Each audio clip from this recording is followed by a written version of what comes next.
Watch your nose! Welcome, ladies, gentlemen, and everyone in between to the Movie Squib channel. I'm your host, Charlie, and today I'm going to be talking about Freddy vs. Jason.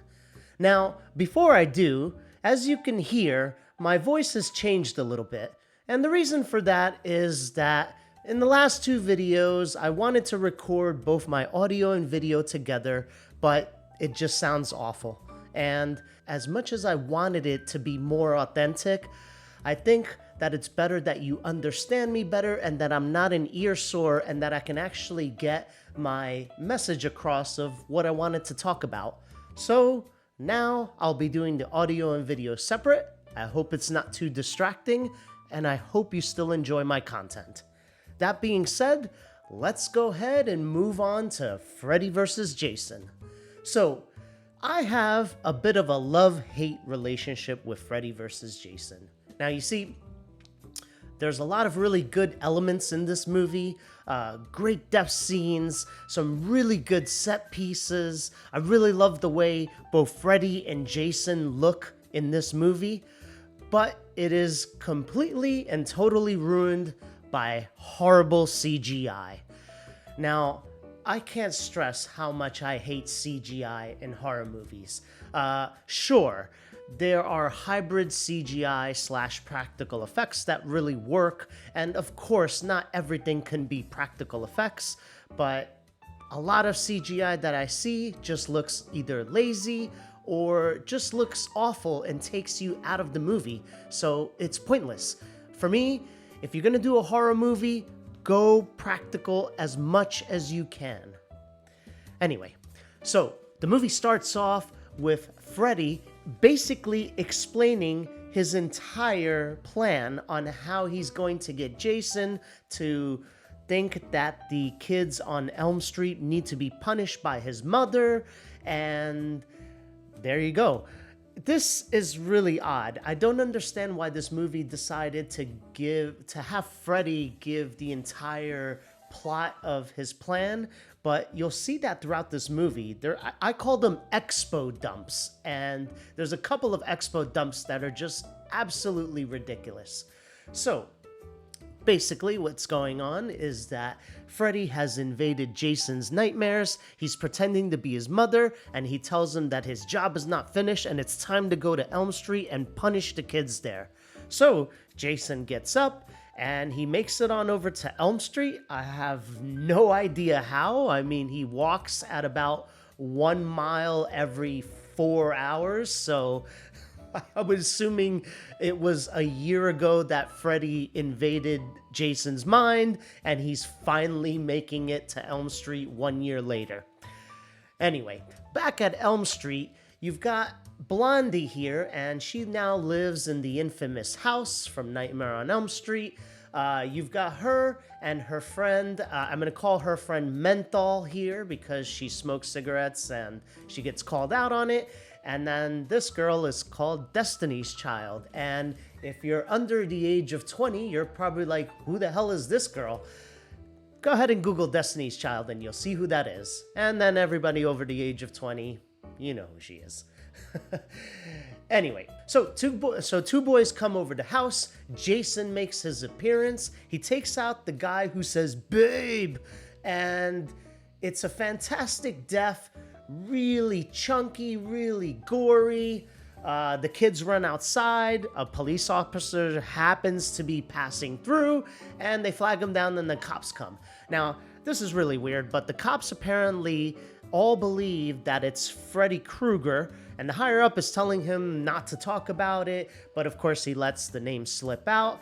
Now, of course, Blondie gets a hold of this name. She has a little bit of a dream about Freddy. Of course, Freddy is not strong enough yet, but then Blondie goes to school the next day, and she talks about Freddy Krueger basically screwing over everyone that listened to her in that hallway. It's really funny to me. When I saw this scene, I was like, wow. I'm like, she probably got all of those kids killed and she doesn't even know it. The boyfriend who has been missing for 4 years now. He shows up at the high school. So a little bit of context is that she liked this kid 4 years ago, and then he just disappeared. Well, it turns out that boyfriend over here, he and his friend have been held hostage at some mental asylum. Basically, all the kids from Elm Street that have been dreaming about Freddy have been locked up in this institution. They're given this medication called Hypnosil, and basically that allows them to sleep without dreaming. So what happens is, boyfriend ends up seeing that something happened at the same house that Blondie lives, and he decides to break out of the hospital. Both him and friend end up breaking out of the hospital. They make it over to the high school, completely giving away who they are. I don't understand why they just would show up and not care, but they do run away later on. And the friend ends up basically confirming that Freddy is real and also just putting it in everyone's mind. So later on, there's a cornfield party, and the boyfriend shows up, and he's about to tell Blondie that he saw Blondie's dad kill Blondie's mother. And he's about to tell her this, and he gets distracted by beer and dancing, and he's just like, okay. I laughed so hard. Something so important, and he was just so easily distracted. Oh my god, this movie.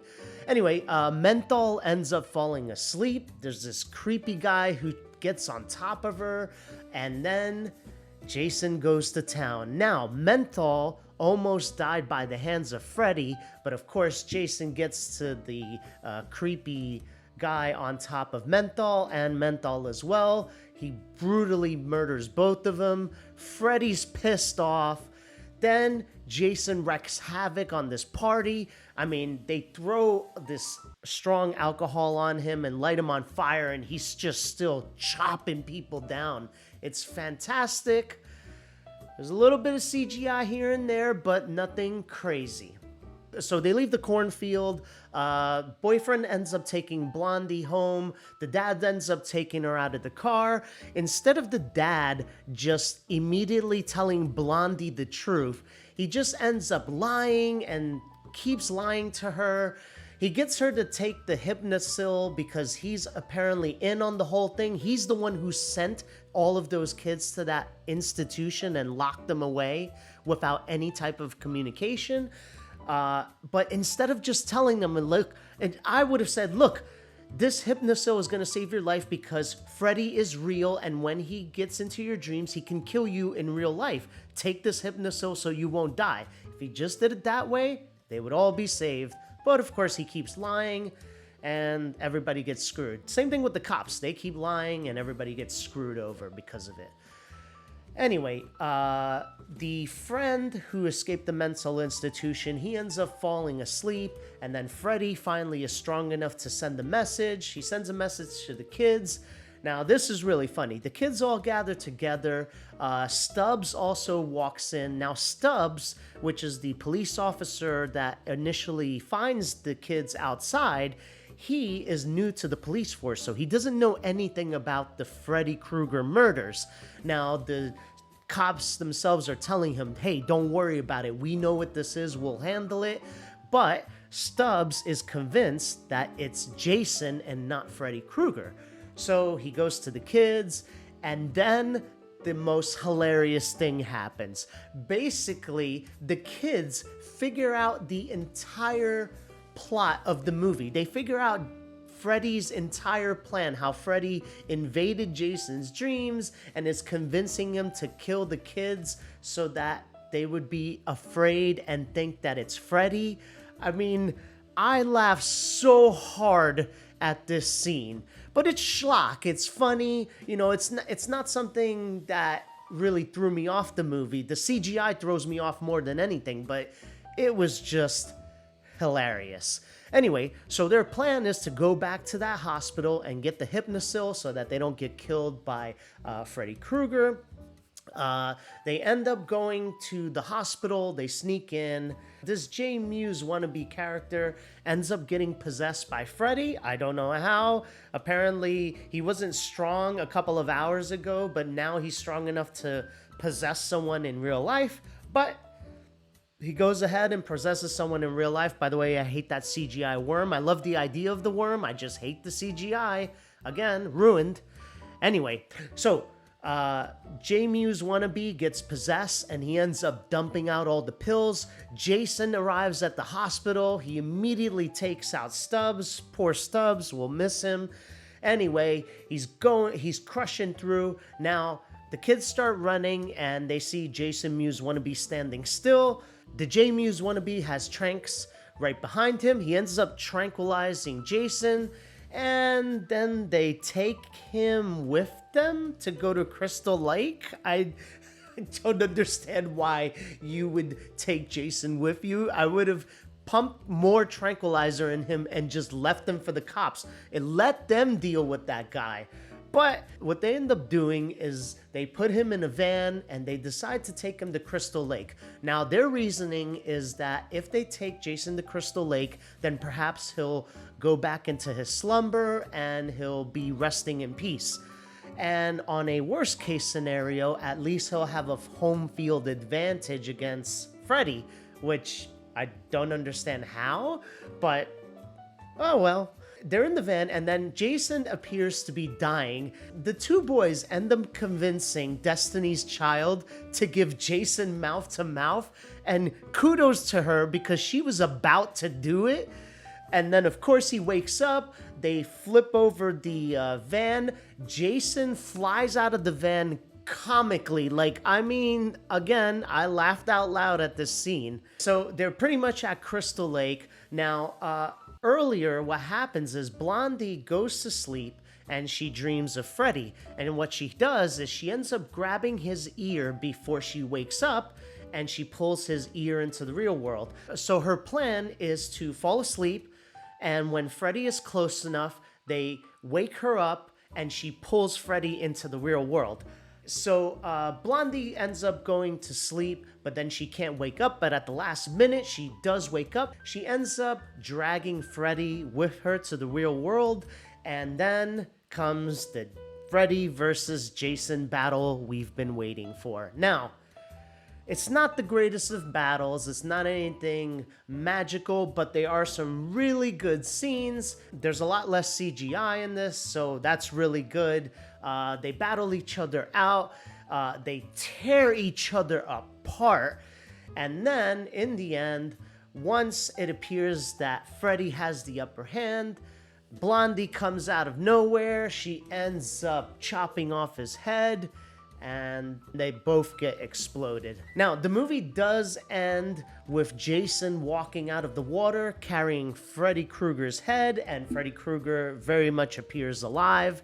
But, of course, we never got a sequel to this movie, and I think I know why. So, let's first go on to my honorable mentions for this movie. The first thing I wanted to mention was the fantastic set pieces. Some of these scenes look beautiful. The fog, the scenery, fantastic. And then it's ruined by the awful CGI. And usually the way it works is there's awful CGI and there's a fantastic death scene with practical effects. Now, again, I understand that they probably did this to save money, but it really takes you out of the movie. I can't stand seeing this awful CGI in horror movies. Action movies like the Marvel movies and DC and all those other comic book movies, you have to have them. But in a horror movie, if you do it right, you can do a lot with practical effects. But unfortunately, they went with half practical effects and half CGI, and because of that, half of the movie is not that great. Another honorable mention that I wanted to say is that all of the adults are complete idiots.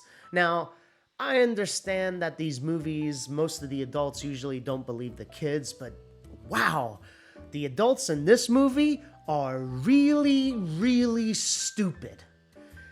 Next honorable mention is a disgusting one, and that is the scene where Blondie's dad ends up kissing her. Now, of course, it's an actor, and it's Freddy Krueger who's actually kissing her, but this scene made me cringe more than anything in the movie. Ugh. Disgusting. One of the other things that I wanted to mention is that Freddy is in fine form in this movie. You've got this pinball moment over here when he's knocking Jason all around. You've got him with his snappy lines, and this is the way I like Jason. Funny, disgusting, cruel, and it works really well with Jason's slow, lumbering hulk of a monster. I really think that this was such a great dynamic that just fell flat because of a lot of mistakes in the movie, but the concept is just fantastic. I really hope that someone picks this franchise up and expands on it. And if they do pick it up, please, no CGI. If you have to do CGI, do that hybrid stuff that you can't tell the difference, but no flat out CGI. Oh, God. Okay, a few more things I wanted to mention. The expo dumps in this movie, the exposition dumps, are absolutely hilarious. You've got Freddy with his expo dump, and then you've got the kids with their dump. I think there's another dump with the cop. I mean, it's hilarious. It's like the director and the writers treated everyone who watched this movie as if they're 2 years old and they're not going to figure it out. Like, you didn't have to put any of the exposition in, and I promise you, we would have figured it out. One more thing I wanted to mention, besides the fact of who won between Jason versus Freddy, is the boyfriend's face. I don't know what it is about this kid's face, but it is awful. He can't show any emotion because it constantly looks like he's constipated. Like, it's just the most awful face. Like, Blondie does a pretty good job. In fact, all of the actors, and even Destiny's Child, is not that annoying, but boyfriend here, he's got this face that it just, it throws me off of the movie completely.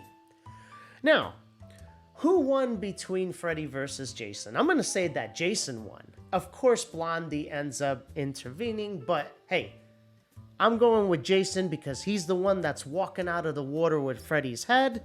So, Jason's the winner there. Hey, Team Jason, what can you say?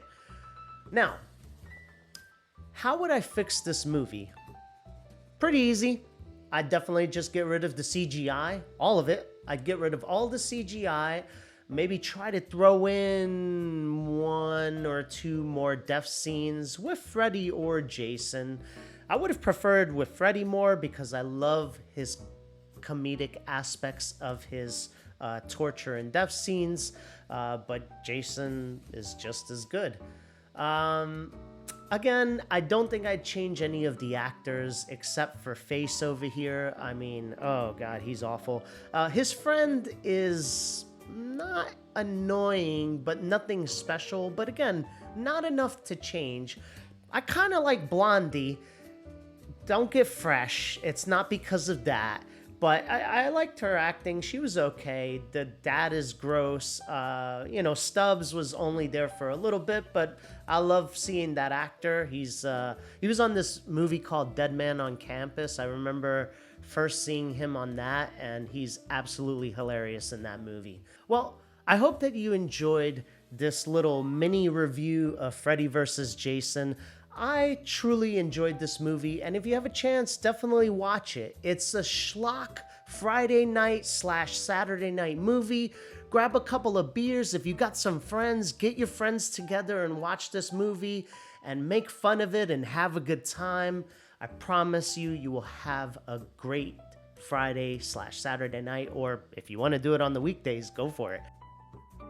If you like this content, please like and subscribe, but more importantly, leave a comment. Let me know what you think of the new format. If you think that speaking separately with the audio and video is good. I plan on having a little bit more movement and a little bit more scenery sooner, but let's see how it goes. Let's see how you guys enjoyed this content. Thank you so much for watching, and you all have a very scary evening. Goodbye.